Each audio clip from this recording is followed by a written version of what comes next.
China. Salitang pag narinig ng mga Pilipino, ito kaagad ang papasok sa isip. Kung Fu, mga agaw, manggagaya. Kaya dito papasok ang vlog natin for today sa salitang manggagaya.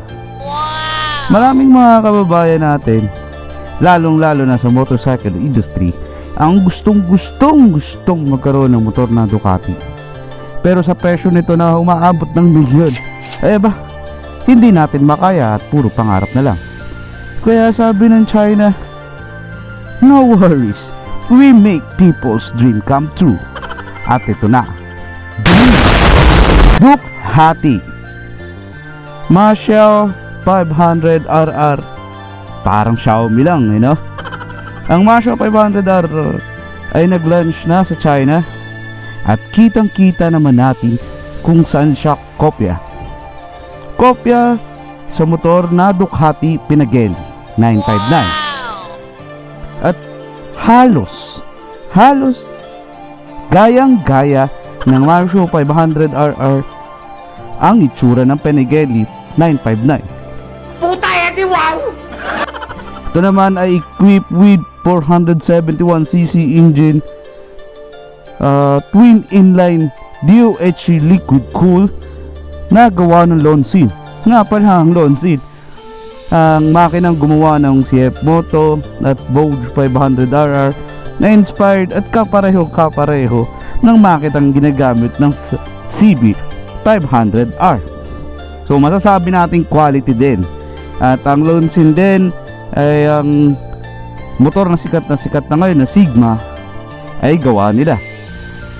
So ano nga ba ang kapasidad ng MOXIAO 500RR?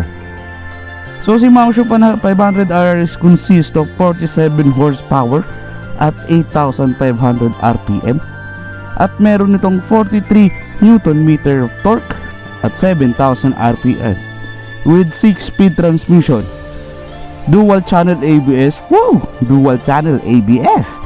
with double disc brake sa front, kaya sporty talaga tingnan. At syempre single disc brake sa likuran. At lalo tong pinapogi pa ng single sided swing arm na mukhang at gayang-gaya sa Panigale 959. Napakalupit. Syempre pinaganda pa to ng 5.5 inch TFT display at ang kanyang underbody exhaust, napakapogi. At sinasabi nila na meron tong 165 km/h na top speed. Nako, chill rider siguro gumawa nito. Mababa. Kasi ang sinasabi nila na sa 0 to 100 kph ay umaabot lamang ng 6 seconds. 6 seconds pre. Hang bagal. Puta edi wow! Ito namang MOXIAO 500RR ay may bigat na 196 kilo at may seat height na 790 mm. So saktong-sakto sa ating mga maliliit na tulad kong 5'4 lang. With fuel consumption of 25 kilometers per liter na mayroong tank capacity na 22 liters. Napakamacho ng tangke. So pag pinagmamasdan natin ang ganda ng motor na to, talagang mapapahangat, napaka-sexy, napaka-sporty. At kopyang-kopya talaga. Kung kayo pag dumating ba to sa Pilipinas ay bibilhin nyo ang big bike na to? Eto, pag papapiliin ko kayo, comment down below kung anong pipiliin nyo. Yamaha R3 na worth 259,000 na hindi highway legal, o Ninja 400 na abot ng 330,000 na kung tutusin sobrang mahal na para sa atin. No, itong China bike na para kang naka Ducati, decals lang papalitan mo, Ducati ka na ang presyo lamang ay 261,000 conversion na to itong 261, and sobrang pogi na parang naka Ducati. So comment down below lang kung ano ang nasa puso nyo. Dito hindi ko na sinama yung mga street like NK, Baja, Duke 390 kasi naked bike sila, kaya hindi ko sila sinali sa kategory na to. So abangan na rin natin kung darating to sa Pilipinas, especially kay Rusi, Motorstar o Motoposh, na posibleng sila ang maglabas nito sa Pilipinas, and sana mailabas.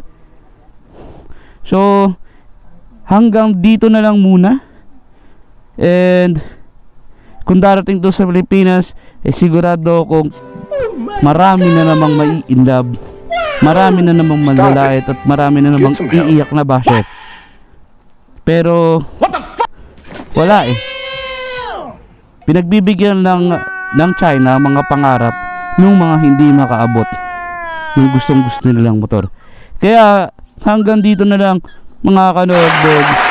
And as always, be thankful everyday sa mga blessings na tatanggap natin, maliit man o malaki, basta blessing from God. Be thankful enough. And as always, woo! No! God, Stay please, safe. no! Always. Peace out. No! Dalagay ko rin sa dulo yung buong video ng motor. Peace out.